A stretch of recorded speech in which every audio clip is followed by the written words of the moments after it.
உங்கள் அனைவருக்கும் என்னுடைய பணிவார்ந்த வணக்கத்தை தெரிவித்துக் கொள்கிறேன். ஒரு மணி நேரம் நாம் தாமதமாக இந்த நிகழ்வை தொடங்கி இருக்கிறோம். காலத்தாழ்வுக்கு நான் வருந்துகிறேன். அடுத்து இன்னும் சில நிகழ்வுகளில் பங்கேற்க வேண்டும் என்கிற ஒரு நெருக்கடியான நிலையில் தான் உங்கள் முன்னால் நின்று கொண்டிருக்கிறேன். இந்த திரைப்படம் எல்லா வேலைகளையும் முடித்துவிட்டு இசை வெளியீட்டு விழாவுக்காக காத்திருந்தது. ஒவ்வொரு முறையும் தனபால் அவர்களும் தம்பி அம்பேத்கர் அவர்களும் இந்த இசை வெளியீட்டு விழாவுக்கு நீங்கள் தேதி ஒதுக்க வேண்டும் என்று இயக்குனரோடு வந்து அழுத்தம் கொடுத்தார்கள். எனக்கு நேரம் ஒதுக்க இயலவில்லை. கடைசியாக அவர்களே ஒரு தேதியை, இந்த தேதியை முடிவு செய்து கட்டாயம் வந்தாக வேண்டும், இனி காலம் தாழ்த்த முடியாது என்று ஒரு நிர்பந்தத்தில் முடிவு செய்யப்பட்டது. இவ்வளவு சிறப்பாக இது நடந்தேறும் என்று நான் எதிர்பார்க்கவில்லை. மிகச் சிறப்பாக இது நடந்து கொண்டிருக்கிறது. இந்த நிகழ்வை நம்முடைய இயக்குனர் திலகம் புரட்சி தலைவர் எம்ஜிஆர் அவர்களின் கலை உலக வாரிசு திரைக்கதை வித்தகர் இயக்குனர் பாக்கியராஜ் அவர்கள் பங்கேற்று இந்நிகழ்வையும் சிறப்பித்திருக்கிறார். இந்த திரைப்படத்திற்கும் பெருமை சேர்த்திருக்கிறார். திரைப்பட கதாநாயகன் அம்பேத்கருக்கும் மனப்பூர்வமான வாழ்த்துக்களை வழங்கியிருக்கிறார். அவரோடு நான் இந்த நிகழ்விலே பங்கேற்றதில் மகிழ்ச்சி அடைகிறேன். தீபா அவர்கள் சொன்னதைப் போல நாம் எல்லோரும் 70களில் 80களில் அவருடைய திரைப்படங்களை பார்ப்பதற்கு, அவருடைய திரைக்கதை அமைப்பை கண்டு வியப்பதற்கு, அவருடைய உரையாடல்களை ரசிப்பதற்கு போட்டி போட்டுக்கொண்டு திரையரங்குகளுக்கு ஓடிய காலம் அந்த காலம்.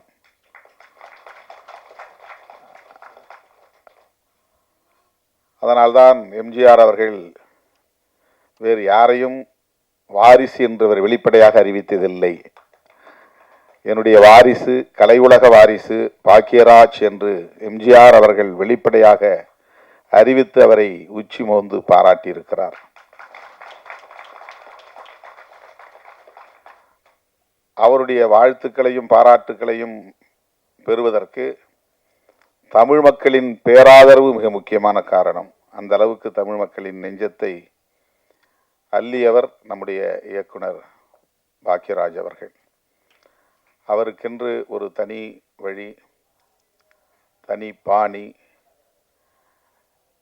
திரைக்கதை அமைப்பதென்றால் அதற்கு பாக்கியராஜ் அவர்கள்தான் ஒரே அடையாளம், சான்று என்று சொல்லக்கூடிய அளவுக்கு அதில் மிகப்பெரிய சாதனையாளராக விளங்கியவர். அவருடைய குரல் இன்றைக்கும் எல்லோரையும் கவர்ந்து இழுக்கக்கூடிய ஒரு ஸ்லாங், ஒரு இசை வடிவிலான குரல். குறிப்பாக பெண்களை வெகுவாக ஈர்க்கும். திரைப்படங்களில் ஒரு அப்பாவித்தனமாக எதுவுமே தெரியாத ஒரு அப்பாவி இளைஞரை போல ஒவ்வொரு படத்திலும் அவர் பேசுவது, பொருள் பொதிந்த உரையாடல்களை செய்வது, அறிவுரை வழங்குகிற காட்சிகளை அமைப்பது, முற்போக்கான சிந்தனைகளை நாம் எல்லோரும் இன்றைக்கு இயக்கங்களாக மாறி போராடி கொண்டிருக்கிற இந்த விவரங்களை எல்லாம் அன்றைக்கு எந்த இயக்கமும் அமைக்காமல் திரைக்களத்திலேயே போராடியவர், இந்த கருத்துக்களை பேசியவர், முற்போக்கு கருத்துக்களை பேசியவர். சாதி வேண்டாம், சகோதரத்துவம் வேண்டும், நாம் எல்லோரும் ஒன்று, சமத்துவம் என்கிற அந்த கருத்துக்களை அந்த குடும்ப கதை அமைப்பிலேயே கொண்டு வரக்கூடிய அளவுக்கான வல்லமை பெற்றவர். இன்றைக்கும் அதே நிலைப்பாட்டில் உறுதியாக இருக்கிறார். அவருடைய தோற்றம் கூட இன்னும் மாறவில்லை. அப்படியே இளமை ஊஞ்சலாடுகிறது என்று சொல்லக்கூடிய அளவுக்கு அதை அப்படியே அவர் மெயின்டைன் செய்கிறார். அந்த குரல், அந்த கருத்து, அந்த பார்வை அனைத்தும் இந்த தலைமுறையையும் கவரக்கூடிய வகையிலே அமைந்திருக்கிறது. அந்த வகையிலே அவர் இந்த நிகழ்வில் பங்கேற்றது நமக்கு அனைவருக்கும் பெருமை, மகிழ்ச்சி. அவர் சொன்னதைப் போல இயக்குனர் விஜய் அவர்களும் தம்பி கதாநாயகன் அம்பேத்கர் அவர்களும் தங்களை செம்மைப்படுத்திக் கொள்ள, செழுமைப்படுத்திக் கொள்ள, பக்குவப்படுத்திக் கொள்ள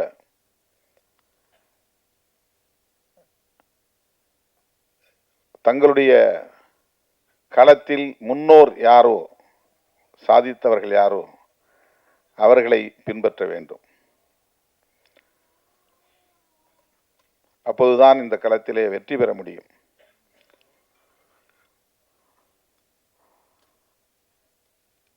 அவர் மிக சுருக்கம், நேரத்தின் அருமை கருதி சுருக்கமாக சொன்னார். ஆனால் அதில் மிக ஆழமான கருத்துக்கள் அடங்கி இருக்கின்றன. விஜய் அவர்கள் இந்த திரைப்படத்திற்கு 6 அறிவு என்று பெயர் சூட்டியிருக்கிறார். அதற்கான விளக்கத்தை அவர் நமக்கு முழுதாக வழங்கவில்லை. 2 கேள்விகளை நான் எழுப்புவேன், அதற்கு நீங்கள் விடை சொல்லுங்கள் பார்ப்போம் என்று ஒரு புதிரோடு முடித்திருக்கிறார். ஆனால் கேள்வியை நம் முன்னால் வைக்கவில்லை. இந்த கேள்விகள் ஒருவேளை திரைப்படத்தில் நாம் பார்த்தால்தான் தெரியும் என்று கருதுகிறேன். ஆனால் அந்த 6 அறிவு, 6வது அறிவு எத்தகைய வலிமை மிக்கது என்பதை இயக்குனர் பாக்யராஜ் அவர்கள் இங்கே 2 உவமைகள் மூலம், சிறுகதைகள் மூலம், கதையாடல்களின் மூலம் நமக்கு எடுத்துரைத்தார். அது எவ்வளவு பேர் கவனித்தீர்கள் என்று நான் கருதவில்லை, தெரியவில்லை. என்னுடைய எதிர்காலத்தையே உடைத்து விட்டேன் என்று ஒருவன் சொல்லுகிறான். அவன் வேலை செய்கிற கடையில் விலை உயர்ந்த ஒரு பொருளை அவன் உருட்டி உடைத்து விட்டான். இந்த பொருள் உடைந்து விட்டது என்று சொல்லி அவன் பதறவில்லை. அவன் ஒரு ஜட்ஜ்மெண்ட்டுக்கே வந்துட்டான். நம்மளை முதலாளி வெளியே அனுப்பிச்சிருவார், நாம் அவ்வளோ விலை உயர்ந்த பொருளை உடைச்சிட்டோம், என் எதிர்காலமே போச்சு. அவ்வளவு விரைவாக அவன் சிந்திக்கிற ஆற்றல், அவனுடைய எதிர்காலத்தை பற்றிய கவலை, இந்த சிந்தனை ஆற்றல் என்பதுதான் 6வது அறிவு, 6ஆம் அறிவு. மற்ற 5 அறிவு என்ன? புலனறிவு, மெய், வாய், கண், மூக்கு, செவி, இதுதான் நம்முடைய உடல். மெய் என்பது உடம்பு, மொத்த கழுத்திலிருந்து பாதம் வரையில் இருக்கிற பாகத்திற்கு பெயர் மெய். தலையிலே மற்ற 4 புலன்கள் இருக்கின்றன. வாய்,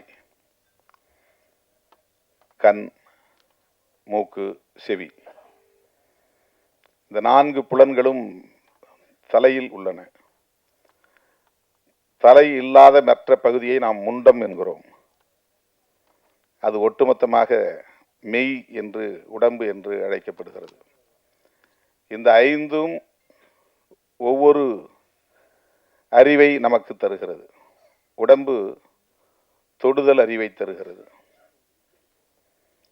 வாய் சுவை அறிவை தருகிறது, நாக்கு, விழி பார்க்கிற அறிவை, காட்சியை நமக்கு புலப்படுத்துகிறது, செவி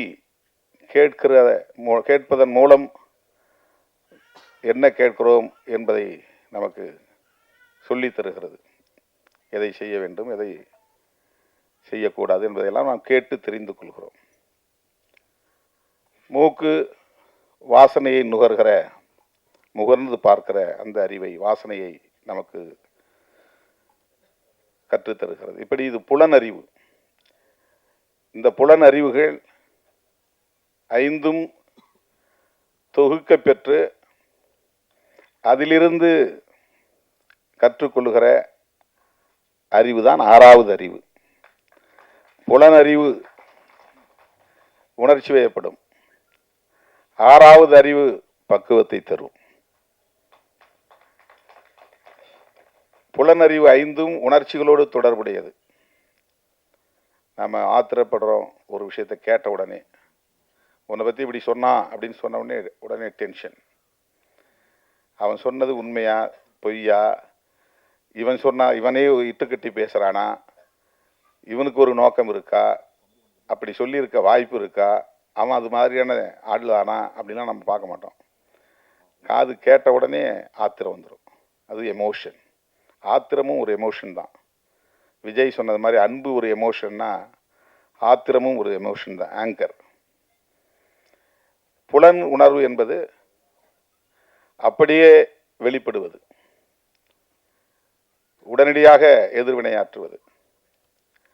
இந்த புலன் உணர்வுகளை, புலன் அறிவை உள்வாங்கிக் கொண்டு அதில் எது சரி, எது தவறு, எது உண்மை, எது பொய், எது நல்லது, எது கெட்டது, எது இப்போதைக்கு வெளிப்படுத்த வேண்டியது, எது எப்போது வெளிப்படுத்தப்பட வேண்டியது, எதை எப்படி வெளிப்படுத்துவது, எதை யார் முன்னால் வெளிப்படுத்துவது, எதை மறைத்து வைக்க வேண்டும், எதை மறைக்காமல் சொல்ல வேண்டும் என்பனவற்றையெல்லாம் உணர்ந்து தொகுத்து வடிகட்டி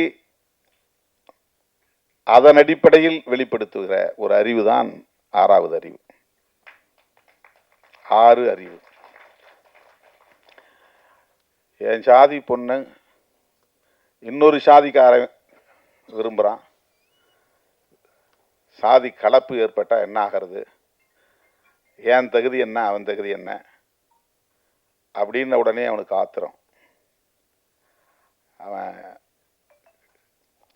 அவனுக்கு எந்த தகுதியும் இல்லை, அவனை அழித்து ஒழிக்கணும், அவனை வெட்டி சாய்க்கணும். இல்லைன்னா எனக்கு அது குடும்ப கௌரவம் போயிடும், சாதி கௌரவம் போயிடும். இந்த உணர்ச்சி மட்டுமே திணிக்கப்பட்ட நிலையில் அதில் மட்டுமே இருக்கிறவன் பின் விளைவுகளை பற்றி கவலைப்படுறதில்லை.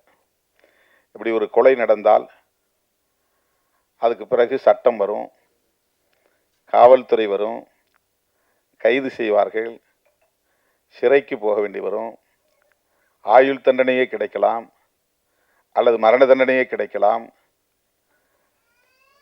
நம்முடைய குடும்பம் சிதறி போகும், நம்முடைய மனைவி நடுத்தெருவிலே நிற்பாள், நம்முடைய பிள்ளைகள் நடுத்தெருவிலே நிற்பார்கள், அவர்களை கவனிக்க ஆள் இல்லாமல் போய்விடுவார்கள், நம்முடைய ஒட்டுமொத்த குடும்பமே சிதறி போகுமே என்றெல்லாம் சிந்திக்க அவனுக்கு இடம் தராது.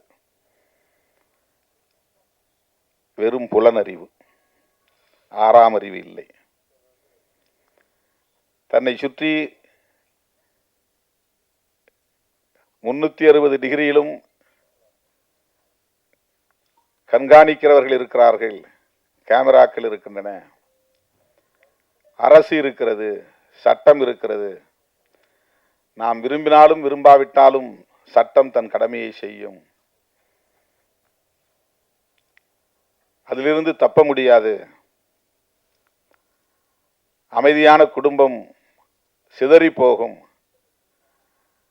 இதையெல்லாம் சிந்திக்க மூளைக்கு நேரம் கொடுப்பதில்லை. சிந்திக்கிற ஆற்றல் எல்லா மனுஷனுக்கும் உண்டு, அதனால தான் எல்லாருக்குமே மூளை இருக்கிறது.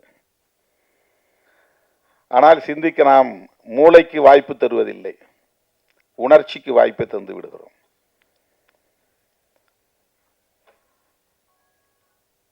விலங்கினங்களிலிருந்து மனிதன் வேறுபடுவது இந்த ஆறாம் அறிவின் மூலம்தான்.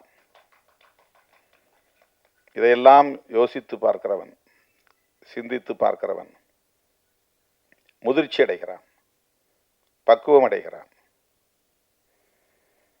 பிறருக்கு வழிகாட்டுகிறான். சகோதரத்துவம் மேலானது என்று நம்புகிறான்.